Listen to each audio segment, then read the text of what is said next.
The Bioware as we knew it in the Mass Effect days is gone, but the studio may have life in it yet.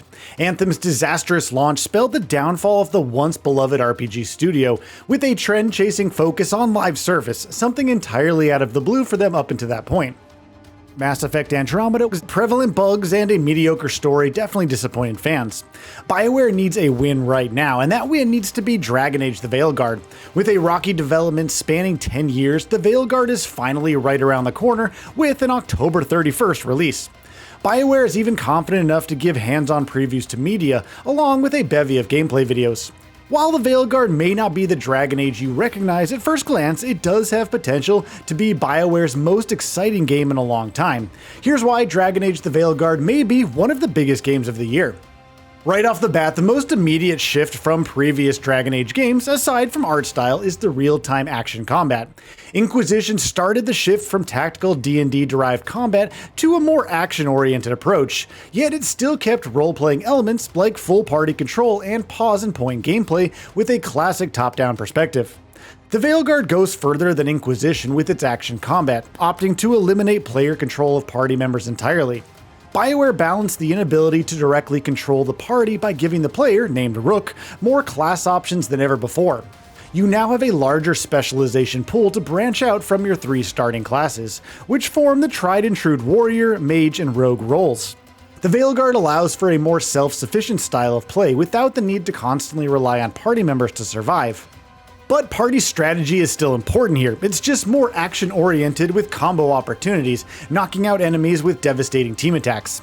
You can still equip your party members and guide their progression through their own skill trees, but the Veilguard takes a decidedly hands-off approach to party play in favor of seamless and smooth character action. Now, if you've played Inquisition, take a moment to remember how inhibited movement and attacks felt during combat in that game. Terrain often got in the way of your character's actions, and movement in general felt stilted and inconsistent. Oh, and yeah, let's not forget the long animation locks with certain attacks, further compounding the game's pseudo-action combat sluggishness. As much as I prefer the tactical pen and paper approach to combat like in Origins, sticking to one style and really dialing it in is preferred to the inelegant melding of both like Inquisition attempted. From what we've seen of the Veilguard, combat is indeed smooth and seamless. You can chain combos with swiftness and no longer need to wait for clunky animations to play out, only to be caught on terrain with your hits whiffing the air. Those who've played the game are pretty unanimous on how fast-paced the flow is, with parrying feeling more like the Batman Arkham games than the methodical Souls-like approach. Combos look particularly fun to play around with thanks to the primer and detonator system. This is where party dynamics get their time to shine, as you'll be priming targets with abilities like Crystallize, just in time to command your party members to capitalize with a detonator move like Lucanus' Eviscerate. What's better is you can prime groupings of enemies and then take them all out with one fell swoop with a detonated area of effect attack and finisher from a party member. And then there's your ultimate abilities, which look really cool. I'm partial to the Meteor Ultimate, which summons a sizable array of meteorites to smite your foes. The 3 classes are managed in smart ways as well, with unique methods to speed up ability cooldowns complementing each. The Warrior class builds up their rage ability through all the blocking you'll be doing, while Rogues pull off a string of dodges and parries to accumulate momentum. Each class feels unique, hosting different skill trees, ultimate abilities, and roles like DPS, Mage, etc. in combat. Combat is more streamlined to facilitate smooth action, yes, but it's still got the tactical pause that pulls up the ability wheel. The Veilguard's ability wheel allows you to command teammates to target enemies, initiate in team combos, or manually select abilities. I admit I am curious as to why there's only 4 equipable ability slots. I'd have thought a solo-controlled character would necessitate a far wider ability pool, but maybe you unlock more slots later down the line, and what they've shown is early stuff of the game. All in all, the fine-tuned action combat here appeals more broadly to those outside the D&D RPG space, while still emphasizing strategy and build gameplay to keep its role-playing elements intact. Now, another element they've tweaked is the open world, or lack thereof. Bioware undoubtedly learned from their mistakes with Inquisition. The endless fetch quests and empty spaces within the hinterlands in particular have garnered much fan backlash. By contrast, the Veilguard ditches open world in favor of connected areas within a mission-based structure. This is a change I'm especially happy about, as modern games often feel compelled to go open world just for trend's sake, and end up feeling sort of empty and boring as a result. All the areas that we've seen from previews look lived in and filled to the brim with intriguing characters and doodads. That said, although main story quests and their associated locations follow a more linear path, there's still free exploration within larger zones, such as our Lathan Forest and Hossberg wetlands.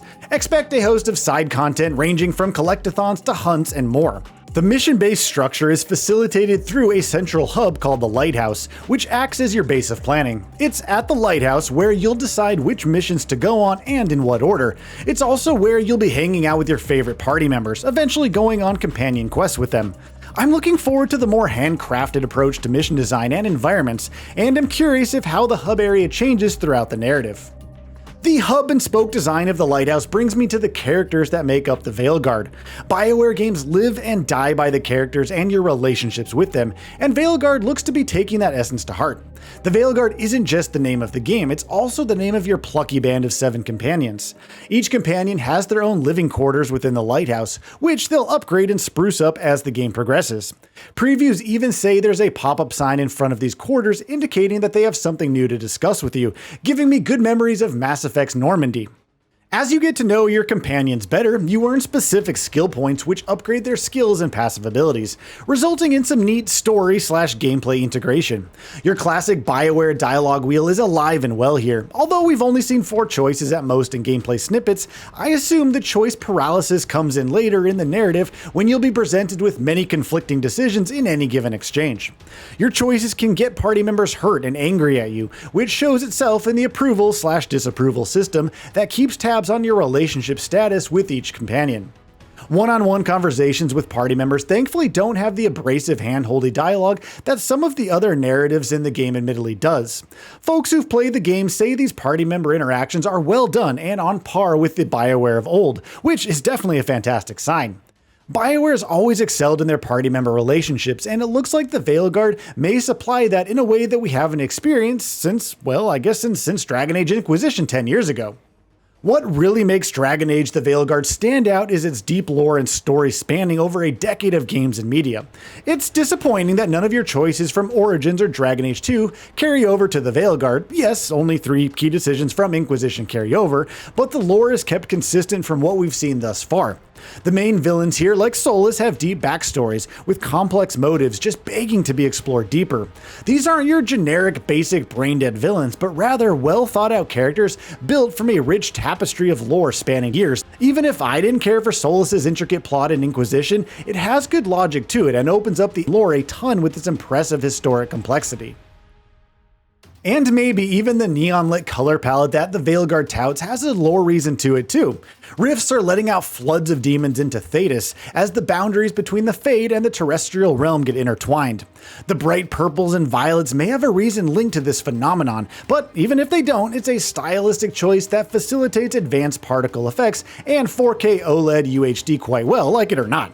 Even with the Pixar animated film look and neon colors blasting everywhere, there's still blood and gore spraying off of demons and whatnot, though it's obviously toned down from Origins. I'm not a fan of the cartoony style, but I kind of get why they did it.